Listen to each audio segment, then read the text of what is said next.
todos, um bom dia de lua. Como sabem, todos os dias para mim são dias de lua, porque a lua é muito importante na nossa maneira de estar e também na forma como temos de nos expressar perante os outros. Também é uma das ferramentas que vamos falar durante este curso de Tarot de Marselha, porque para além de falar sobre o próprio Tarot em si e a forma de ler o Tarot de Marselha, também acabarei por falar sobre cores, sobre a forma de associar as cores à leitura das cartas, à forma como também os astros estão posicionados nas próprias cartas e na forma como podem estar a influenciar as situações que estão descritas na tiragem que estão a fazer naquele momento.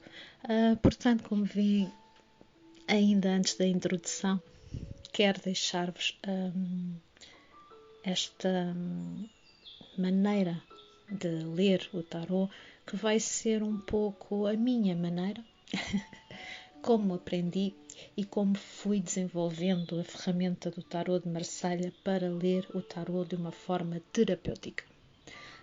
Podem fazer este curso para saberem fazer tiragens para vós próprios ou para fazer leituras a outras pessoas. É uma forma de se autodescobrirem, de também descobrirem a forma da energia mudar no campo em que estão a visualizar a energia nessa tiragem, por exemplo.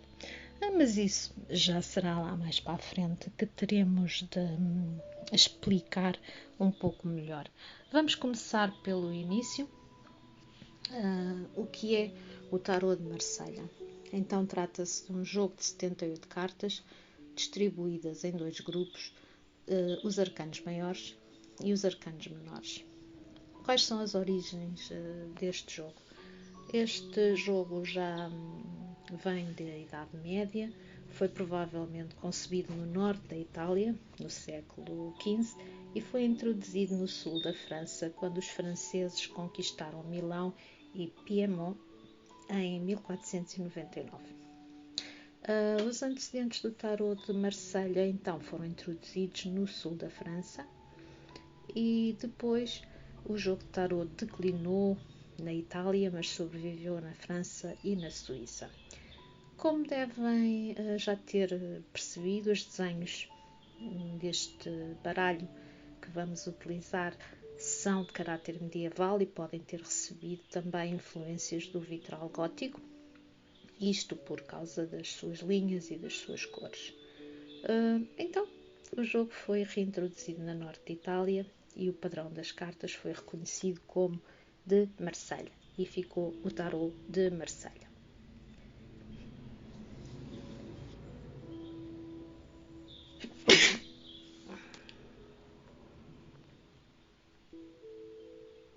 Ora, então, o termo Tarot de Marselha foi utilizado pela primeira vez em 1859, nos escritos de Romain Merlin, na sua obra, que se chamou A Origem das Cartas de Jogar.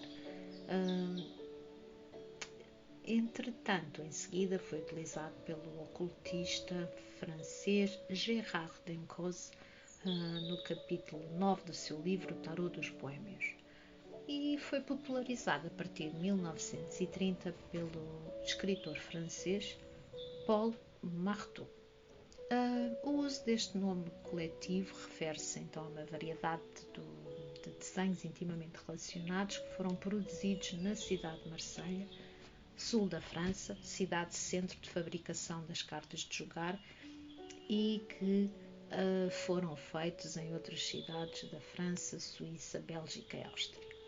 A tradição do termo original, Tarot de Marseille, para o português, segue o exónimo usado para abordar o nome desta cidade francesa.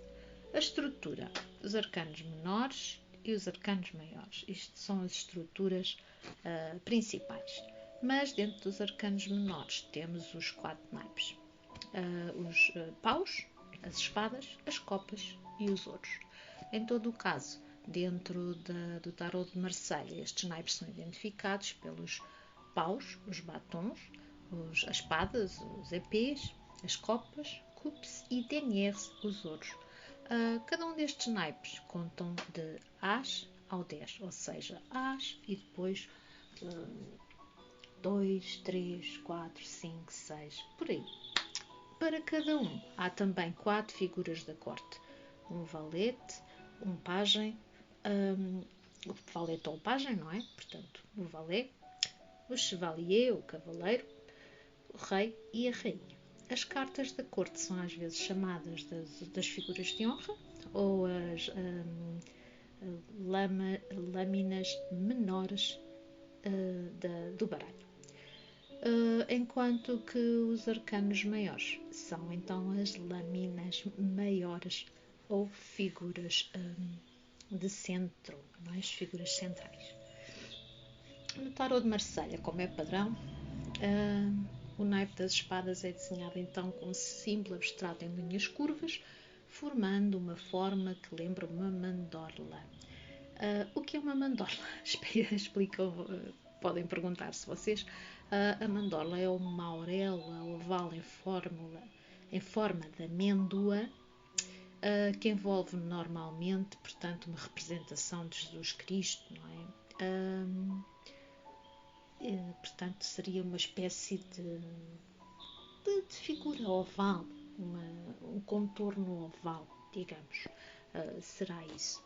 Nas cartas pares só há essas linhas curvas e alguns detalhes florais fora da estrutura. Nas ímpares, uma única espada totalmente entrecruzada pelas curvas das outras. O naipe de paus é desenhado com objetos retos que se formando uma treliça cada vez maior.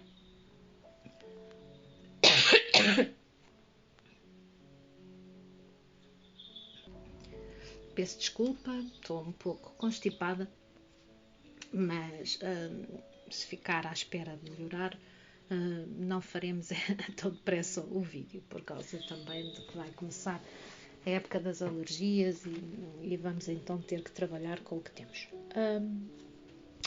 Como vos estava a dizer, sobre o desenho das cartas. Então, sobre as dezenas de ambos das espadas e paus, existem 2 objetos totalmente entrecruzados que aparecem impostos aos desenhos abstratos. As varinhas retas são alinhadas e as espadas curvas continuam em tradição dos mamelucos. O que é um mameluco? Um mameluco é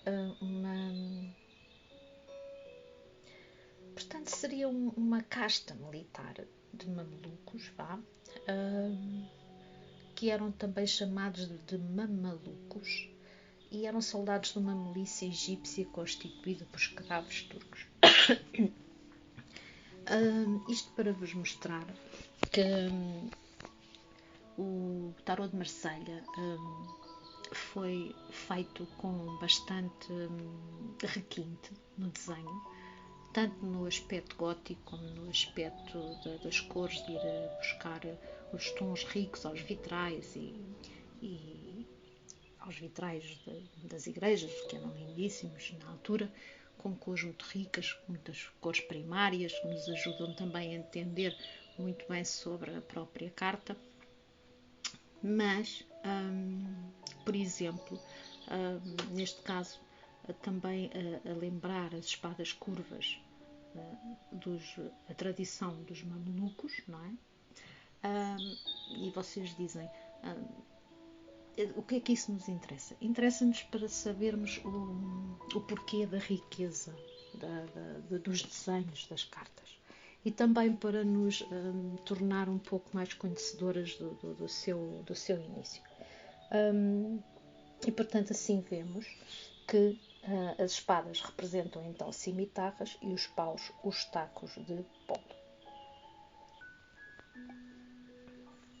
Ora, o tarot de Marselha é então um dos baralhos mais antigos que conhecemos. É também um oráculo muito respeitado, no qual podemos também obter muitas respostas e caminhos para o autoconhecimento e também para o conhecimento dos outros. As suas imagens são arquétipos, imagens psíquicas presentes no subconsciente humano e remetem-nos a cenas mais primitivas da humanidade, tais como o casamento, o nascimento, a morte, o desejo, o medo. O baralho é então basicamente dividido em 2 grupos, como nós já falamos. E podemos falar hoje um pouco sobre os arcanos maiores. Antes de prosseguirmos, veja as suas cartas e comece a tomar um bocado de conhecimento táctil das mesmas e vamos vendo as imagens. Temos o louco, ou o caminhante, ou a pessoa que parte ao desconhecido, mas será a primeira carta. O louco terá a carta sem número. Depois temos o mago, a sacerdotisa, a imperatriz, o imperador, o hierofante ou o papa, os enamorados ou os amantes, o carro ou a carroça, a justiça, o ermita, a roda da fortuna, a força, o pendurado ou enforcado, o arcano sem nome ou a morte, a temperança, o diabo, a torre, a estrela, a lua, o sol, o julgamento e o mundo. Se colocar o tarô em linha reta de 0 até 21, vai perceber que ele conta uma história.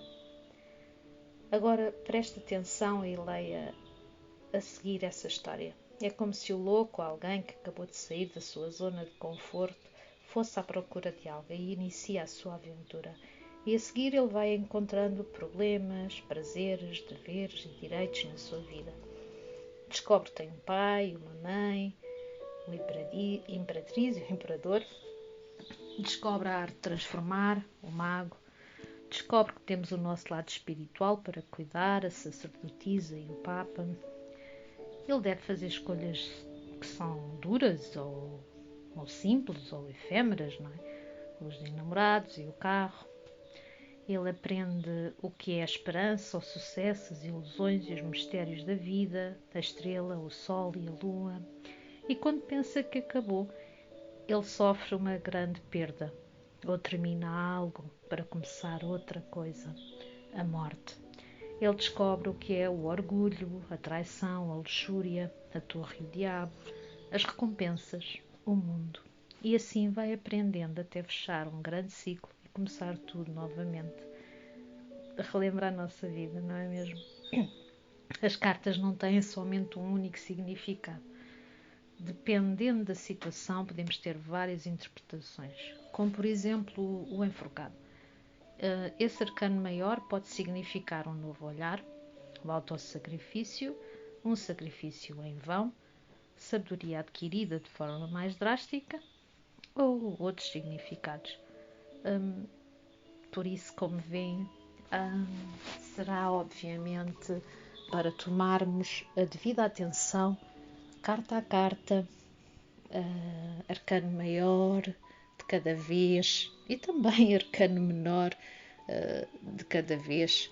Em alguma aula serão dados, se for um caso de uma aula com arcanos menores, talvez 2, 3, 4 cartas, ou mesmo um naipe, mas nos arcanos maiores passaremos com certeza uma aula para cada carta, para podermos meditar sobre a carta, para podermos tomar consciência sobre cada carta e sobre o conhecimento que nos traz, a mensagem que nos traz e tudo o que pode dizer-nos no dia a dia.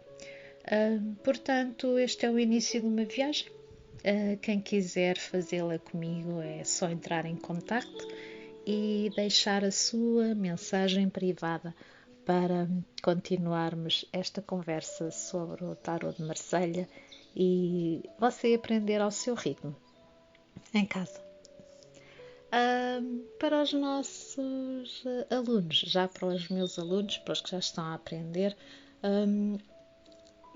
alguns de vocês já têm feito exercícios com as cartas, portanto, como já vos disse, quero que se vão familiarizando com a energia delas, quero que vão baralhando, vão olhando cada carta e que a partir de hoje escolham a carta número 0 para começarem a conectar-se com a mesma e para que dentro de 4 dias recebam o vosso vídeo aula sobre a carta número 0 ou a carta sem número para começarmos a nossa viagem em direção ao iniciar de uma grande aventura cheia de significado místico e significado terapêutico e que vai vos ajudar sem dúvida a crescer muito individualmente. Portanto, já sabem, fica à vossa espera dos que ainda não se inscreveram. O valor do curso é bastante simbólico, porque sei que neste momento existe muita dificuldade, porque estamos a viver realmente uns tempos excepcionais antes do grande reset da nossa era. E fica à vossa espera, está bem? Até lá, beijinhos a todos. Até lá.